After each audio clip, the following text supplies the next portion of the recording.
Narrative and story have become an essential part to the video game experience. Whether it's a simple narrative that has been done a million times or one that covers extremely complex issues like grief, a good story can elevate a simple game to new heights in the eyes of the gaming community. However, there are times when the narrative doesn't quite fit the game that you're playing.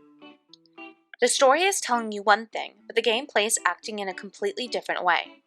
Think of Overwatch, for example. Quite a few characters are either a member of the hero group, Overwatch, or the terrorist group Talon. Yet in gameplay, members of Overwatch and Talon sometimes play on the same team, even sworn enemies. Meanwhile, the narrative is telling you this would never happen.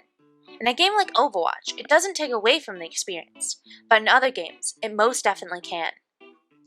This occurrence is called Ludonarrative dissonance, a term coined by Clint Hawking in 2007. Essentially, ludonarrative dissonance is the conflict between a video game's narrative told through its story and the narrative told through the gameplay. According to Leslie A. Howie in Ludonarrative Dissonance and Dominant Narratives, ludonarrative dissonance occurs when the game and ludic structures of a game meet in a way in that a player is thrown out of the game.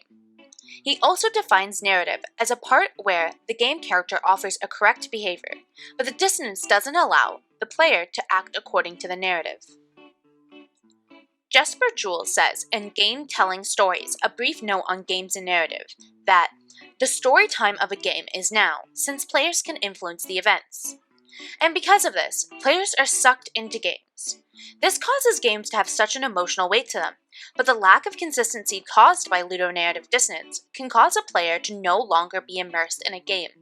This breaks the tension and ruins the atmosphere. And there is no game where atmosphere is more important than a horror game. In a horror game, the atmosphere and tension is imperative to creating a fun and meaningful experience. You want to be scared by a horror game. This is why ludonarrative dissonance can severely hurt a horror game. Take BioShock, for example, the game that caused Hawking to even come up with the term in the first place. The game suffers from a powerful dissonance. The mechanics of the game are completely different from the meaning the story is trying to get across. As Hawking states, in the game's mechanics, you are offered the freedom to choose to adopt an objectivist approach, but you also have the freedom to reject that approach and rescue the Little Sisters, even though it's not in your best interest to do so. In the game's fiction, on the other hand, you don't have the freedom to choose between helping Atlas or not. The game's narrative is essentially forcing you to do something out of character by not giving you a choice. And there are dozens of examples of this in horror games. Call of Cthulhu's narrative frames drinking as a negative thing, while according to the game, it actually protects your sanity. Or, in the original Resident Evil, the technical canon is Chris, Jill, Rebecca, and Barry all explored and survived the mansion, when you as a player cannot play a route like that in the game. So the easy conclusion to gain from this is ludonarrative dissonance is bad, and if it exists in a game, it's a negative, right? Well, not exactly.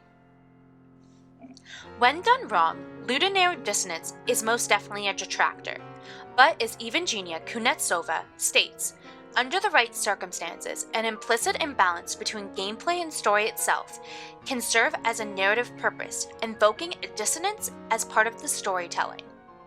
When used effectively, ludonarrative dissonance can actually enhance gameplay, but only when it's used as a purposeful story element to further the story. A game that exemplifies this positive use of ludonarrative dissonance is the beloved RPG Maker game, The Witch's House.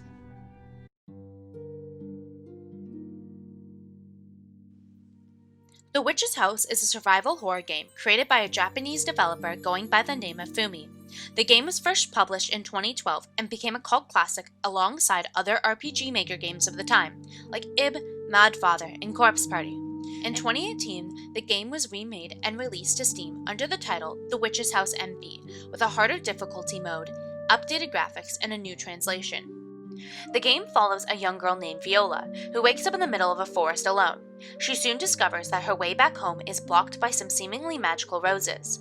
With no other options, Viola enters the house in the middle of the forest, looking for a way out. She's accompanied by a friendly cat. The house begins to shift and its rooms change, becoming a maze, as Viola must solve puzzles and avoid a brutal death. She finds diaries written by the witch, a young girl named Ellen, who murders her parents due to the mistreatment of her because Ellen has a severe illness. We also learn that Viola befriended Ellen, and Ellen sees an opportunity to rid herself of her painful illness and is attempting to swap bodies with Viola. Eventually, Viola escapes the house. Her father shoots a severely mutilated Ellen, killing her and allowing the family to go home safely. The story seems relatively simple. So how does ludonarrative dissonance play a factor into the game, and even more so, how does it improve the story? Well, it has to do with the character Viola. The game's narrative introduces us to Viola as an innocent girl who accidentally gets caught up in the witch's web. The witch's diary tells us that Viola is actually a super kind girl who felt so bad for Ellen, she would do anything for her. She started coming around so Ellen wouldn't feel alone and tried everything she could to alleviate her friend's pain. We also learned that Viola loves her father immensely and would do anything to protect him. Overall, the narrative gives us an image of Viola where she is super sweet, kind, caring, and empathetic. However, this is where the ludonarrative dissonance comes in. The gameplay doesn't exactly match with this narrative storytelling. After being locked in the house, Viola is forced to start solving puzzles. The first one being having to put two bears together in a basket. Unfortunately, the second bear won't fit. So instead, Viola cuts off its limbs and shoves the torso back into the basket. A little weird, but nothing too out of character, right? Well, that's true until you hear the bear shriek in pain and see blood pooling out of where its missing limbs used to be.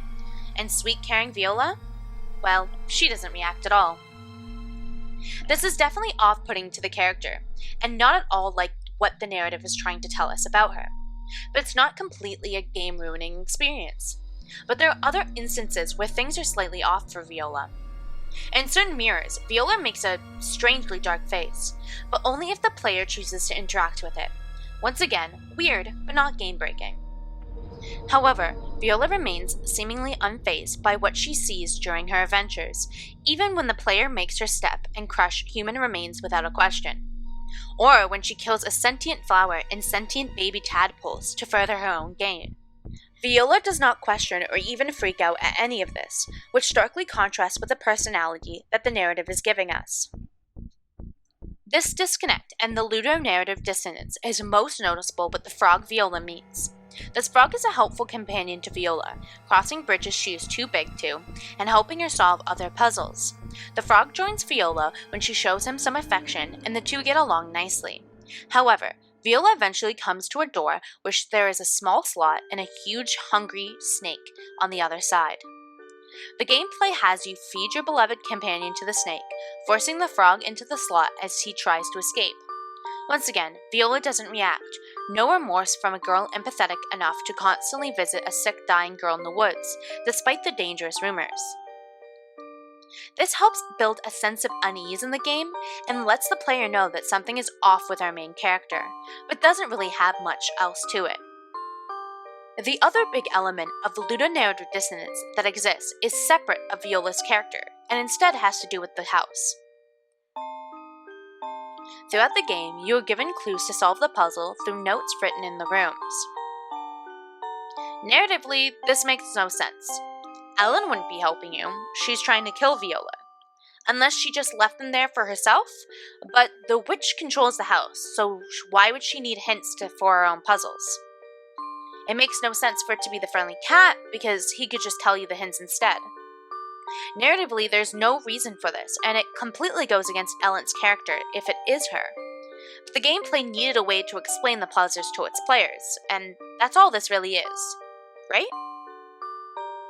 So obviously ludonarrative dissonance exists in this game, and there's actually quite a bit of it for such a short game. But how does it improve the story? Well, this becomes very obvious in the true ending of the game. The player unlocks the true ending by retrieving a knife from Ellen's cupboard, and after escaping the house, Viola and Ellen meet face to face, alone. It's during this we learn the truth. Before the game had even started, Ellen and Viola performed a spell to switch bodies, meaning this entire time, the player was actually playing Ellen in Viola's body. Viola, now stuck in Ellen's body, attempts to trap Ellen in the house so the two can switch back, despite it being hopeless. All of a sudden, all the instance of ludonarrative dissonance makes sense. Viola being uncaring about murdering a frog? Her brutally cutting off limbs of a screaming bear? Well, it's actually the psychopath Ellen, who cut off her own legs and gorged out her own eyes before the body swap, so Viola couldn't be able to live long. Ellen even explains why there are notes littered around the house. The house is still helping her, because it obeys her soul. The reason Viola was calm the whole time is it's just Ellen walking through her normal house to retrieve something to kill the roses. The easiest ending to get skips all of this elevation, so for most people's first playthrough, the Ludonarrative Dissonance would make no sense at all. But it's these off moments that, when the truth reveals, makes it even more emotionally impactful and doesn't make it feel like it came out of left field. Ludonarrative dissonance doesn't always have to be a bad thing, and in fact, it can be a very useful tool for game developers to make a unique, impactful story, just like how Fumi did with The Witch's House.